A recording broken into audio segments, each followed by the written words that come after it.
अस्सलाम वालेकुम dear students. मैं उम्मीद करता हूँ कि आप सब खैर वाफ़ियत से होंगे, अल्लाह ताला के हिफ्ज़ व अमान में होंगे, आपके घर वाले भी खैर वाफ़ियत से होंगे। मैं हूँ आपका टीचर हमज़ा इकबाल, जो आज आपके लिए क्वेश्चंस को थोड़ा सा और आसान करके लेके आए हैं। हम लोग इन क्वेश्चंस को करेंगे और ख़ुद को एक्सपर्ट कर लेंगे मैथमेटिक्स में। आज हम जो काम करने जा रहे हैं वो है एक्सरसाइज 2B, जो कि पेज नंबर 36 पे है। इसका क्वेश्चन नंबर 4 हम करेंगे। क्वेश्चन नंबर 4 की स्टेटमेंट को जब हम लोग पढ़ेंगे तो बुक में लिखा हुआ है, आप सब बुक देखिएगा, पेज नंबर 36।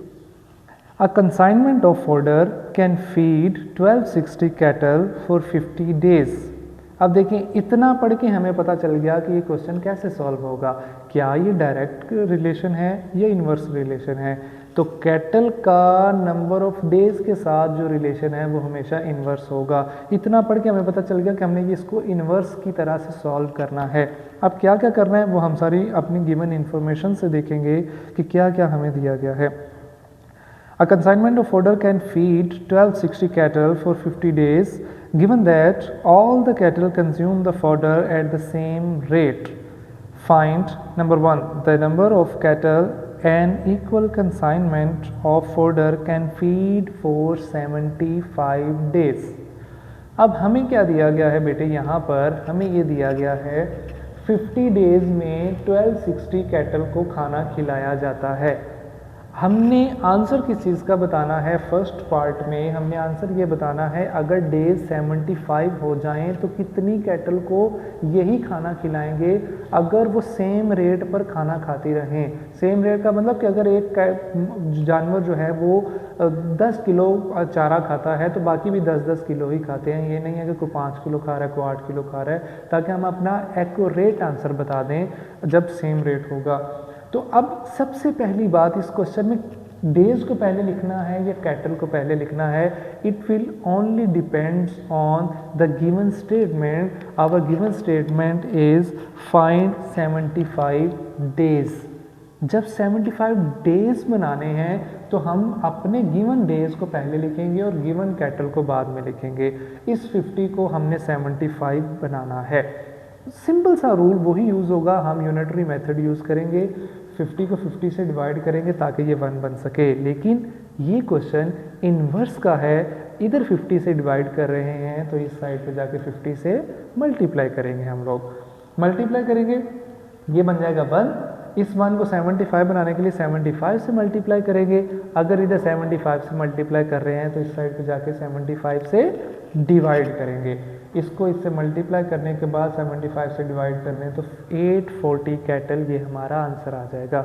देखिएगा 50 डेज में इतनी कैटल खाना खा रही थी, ठीक है, 1260। अगर डेज मैंने ज़्यादा कर दिए हैं तो क्या होगा? कैटल कम हो जाएंगी। तो कैटल देखें 840 आ गई हैं, 840, 1200 से 800 पर आ गई हैं। ये इन्वर्स रिलेशन का क्वेश्चन था हमारे पास। ये क्वेश्चन इधर सॉल्व हो गया।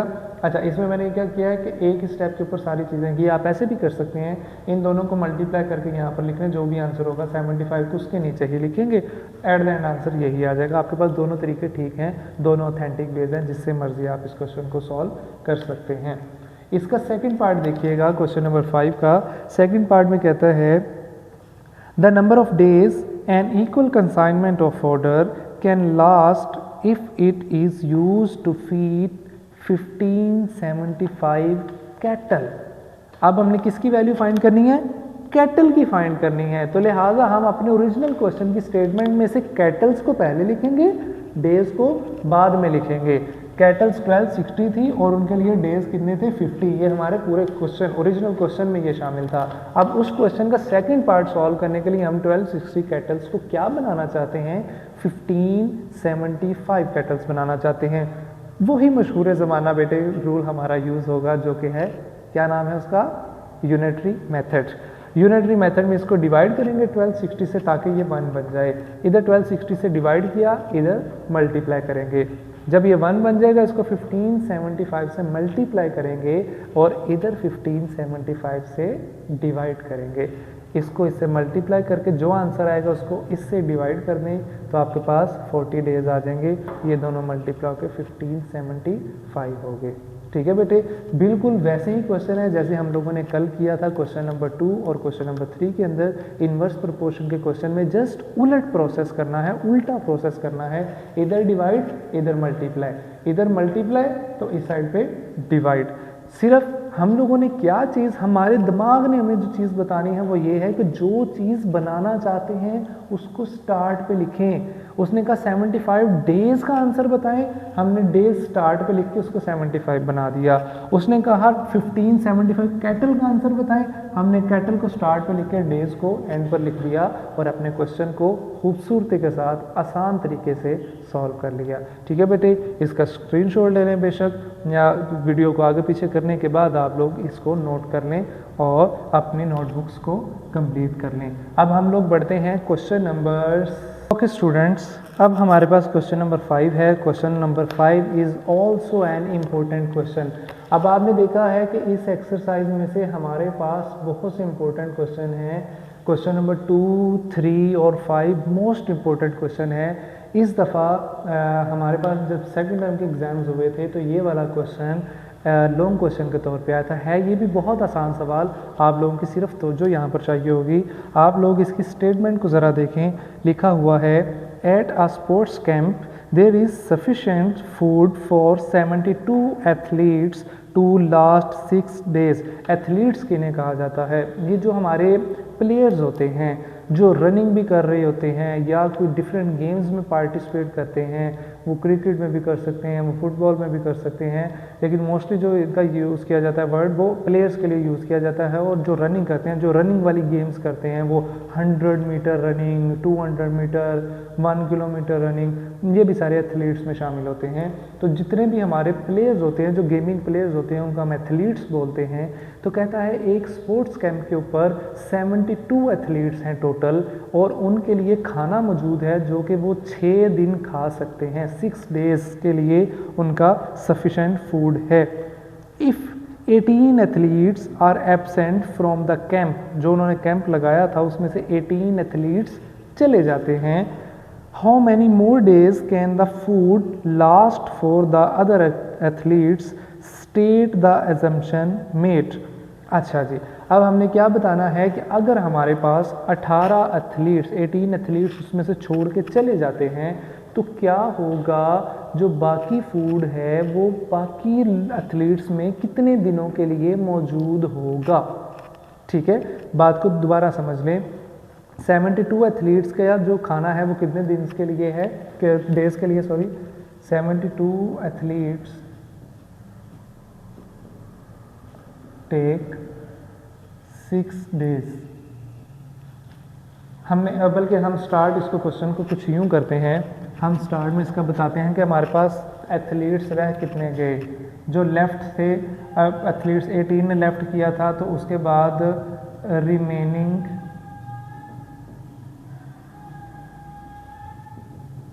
एथलीट्स इज इक्वल टू, वो कितने होंगे, टोटल में से 18 माइनस हो गए तो ये बचा 54 एथलीट्स रह गए हैं। अब टोटल कितने थे, 72 एथलीट्स थे। ये एथलीट्स क्या करते हैं, take 6 days to eat the food. अब हमने क्या बताना है कि अगर इनमें से इन 72 एथलीट्स में से 18 एथलीट्स छोड़ के चले जाएं तो बाकी जो एथलीट्स बचेंगे वो कितने दिनों में ये खाना खाएंगे। सबसे पहली बात कि हमें पता होना चाहिए क्वेश्चन डायरेक्ट है या इनवर्स है। Number of man athletes, man power, number of days, time, ये आ गया, ये दोनों इनवर्स रिलेशन के क्वेश्चंस हैं, इधर से हमें पता चल गया। अब हमने ये बताना है कि जो रिमेनिंग एथलीट्स होंगे जो कि 54 हैं, इनके लिए कितने दिनों का खाना है। मीन्स टू से हमने 72 एथलीट्स को कितने एथलीट्स बनाना है, 54 बनाना है। और इसको बनाने के लिए कौन सा मेथड यूज़ करेंगे, इससे आप लोग अब बहुत अच्छी तरह से फेमिलियर हो चुके हैं, वो है यूनिटरी मेथड, जिसमें हम 72 को 72 से डिवाइड करेंगे और इस साइड पे मल्टीप्लाई कर देंगे 72 से। ओके, ये रह गया 1। अब इस 1 को आपने क्या बनाना है, 54 बनाना है, तो मल्टीप्लाई बाय 54 4। अगर इस साइड पे हमने इसको मल्टीप्लाई किया है तो इस साइड पे क्या करेंगे, डिवाइड करेंगे।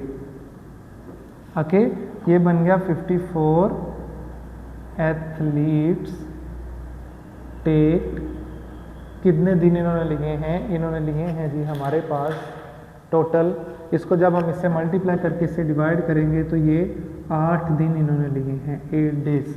तो देखें एथलीट 72 से 54 हुए, एथलीट्स कम हुए तो डेज क्या हुआ, 6 से बढ़ के 8 डेज हो गए। कि अगर वो 72 एथलीट्स 6 डेज में खाना खा रहे थे तो अगर एथलीट्स कम हो गया तब वही खाना वो ज़्यादा दिन तक खा सकते हैं। हमसे उसने क्वेश्चन कहा था बताएं number of more days, how many more days, तो हम बताएंगे number of more days is equal to कितने दिन बढ़े हैं जी, 6 से 8 बयान में कितने दिन बढ़े हैं, 2 दिन बढ़े हैं। तो कैसे निकालेंगे, बड़े में से छोटे को माइनस कर दें तो 2 days more are required to eat that given food। Okay, उसके बाद उसने एंड पर लिखा हुआ है and state the assumption made. Assumption वही जो हमने क्वेश्चन नंबर 2 में की थी, सिमिलर वैसे ही एजम्पशन बता देनी है। एजम्पशन में हमने क्या बताया था कि हम ये कहते हैं कि हम सपोज करते हैं कि वो सारे एक जैसा एक जितना खाना खाते हैं। ऑल एथलीट्स ईट एट सेम रेट। ये आप लोग अपनी मर्ज़ी से भी इस स्टेटमेंट को चेंज कर सकते हैं। आप बेशक इसे लिख सकते हैं कि दे टुक इक्वल अमाउंट ऑफ फूड, ऐसे भी लिख सकते हैं। अजम्पशन आपने अपने पास से लिखनी होती है, उसके बारे में कोई इतनी ज़्यादा रॉकेट साइंस नहीं है कि यही रिजल्ट रहे कि यही आंसर लिखना है। So this is our question. ये भी बहुत इंपॉर्टेंट लॉन्ग क्वेश्चन बनता है, शॉर्ट भी नहीं लॉन्ग बन जाता। अब देखें है कितना सा, मैं दोबारा इस क्वेश्चन को रिपीट कर दूं। उसने कहा 72 एथलीट्स के लिए 6 डेज़ का खाना मौजूद है। अगर 18 एथलीट्स छोड़ के चले जाते हैं तो जो बाकी एथलीट्स बचेंगे उनके लिए बताएं कितना खाना होगा। बाकी कितने एथलीट्स बचते हैं वो यहाँ से हमने निकाला कि टोटल में से 18 छोड़ के चले गए तो 54 बाकी बचते हैं। इसलिए हमने 72 को स्टार्ट पे लिखा क्योंकि हमने उसको क्या बनाना है 54। 72 एथलीट्स रह कितने गए थे 54। एथलीट्स को स्टार्ट पे लिखा, डेज को एंड पे लिखा। 72 को 54 बनाने के लिए पहले 72 से डिवाइड किया, इधर मल्टीप्लाई, 54 से मल्टीप्लाई 54 से डिवाइड, तो टोटल डेज हो गए 8। तो नंबर ऑफ मोर डेज, ज़्यादा कितने दिन हुए हैं 8 - 6, 2 डेज ज़्यादा हुए हैं। एजम्पशन इसमें क्या आएगी कि हर किसी एथलीट ने इक्वल अमाउंट पे खाना खाया है। ठीक है बेटे, बहुत आसान एक्सरसाइज थी। इसके साथ ही हमारी ये एक्सरसाइज 2B भी ख़त्म हो गई है। आप लोगों ने इसकी अच्छे से प्रैक्टिस करनी है। इंशाल्लाह ताला हम इसका टेस्ट भी रखेंगे। आप लोग अपनी नोटबुक्स को भी कंप्लीट करके रखें और इसके अलावा अपना वीकेंड अच्छे तरीके से गुजारें, एंजॉय करें। अपना ख्याल रखें। अल्लाह हाफिज़।